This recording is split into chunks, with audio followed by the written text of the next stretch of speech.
Let's say you need the two pure second-order partial derivatives for some function f of x and y. In principle, here are what you need to do. First, compute partial f partial x. Then, you differentiate that partial with respect to x one more time to get the pure second partial of f with respect to x. Next, compute partial f partial y, and then you differentiate that partial with respect to y one more time to get the pure second partial of f with respect to y. So it takes 4 operations in total. Now what if I tell you you can save 2 operations to accomplish them all? That's a 50% reduction in work. Are you in?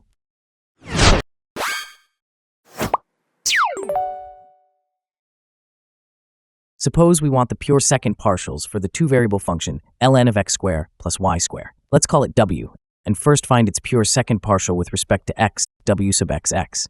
First step, we compute partial w partial x. Here we have a composite function. The outer function is ln of u, single variable. The inner function is x squared plus y squared, so two variable. By chain rule, we get this. First part is 1 over u. Second part is like differentiating x squared plus a constant. So this is 2x. Putting everything together, this is the result for partial w partial x. Now the second step. Let's differentiate partial w partial x with respect to x to get w sub xx. Partial w partial x is a rational function. So let's apply quotient rule. Square the denominator. Differentiate the top guy first and then the bottom one. Derivative of 2x is 2. We've done this partial in the first step. It's 2x. Before simplifying terms, we get this.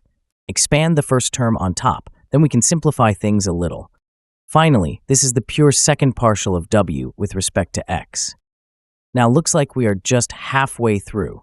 Yes, if you go straight to compute partial w partial y, and then take partial of that again. Well, you don't have to. Stop and think about it. Here's an important observation. What if we swap x and y? What will w become? The swapping will only change the order of appearance of x squared and y squared in a sum, but the resulting function is still ln of x squared plus y squared. That is w. If we go the other way round, nothing changes again.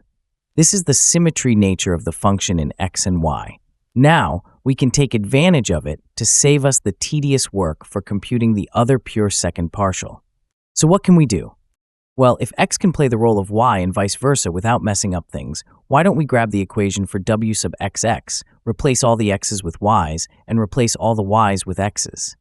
So on the left, w sub xx becomes w sub yy, exactly the object we are hungry for. Top right becomes 2x squared minus 2y squared. Bottom right remains unchanged. So congratulations, you've just computed w sub yy. Well, without computing, thanks to symmetry of w. This is a widely used technique when symmetry comes for free. If you don't use it, you just let the others stay many steps ahead of you. So now, if someone jumps in to ask for partial w partial y, you will go grab the result for partial w partial x and just do the swapping.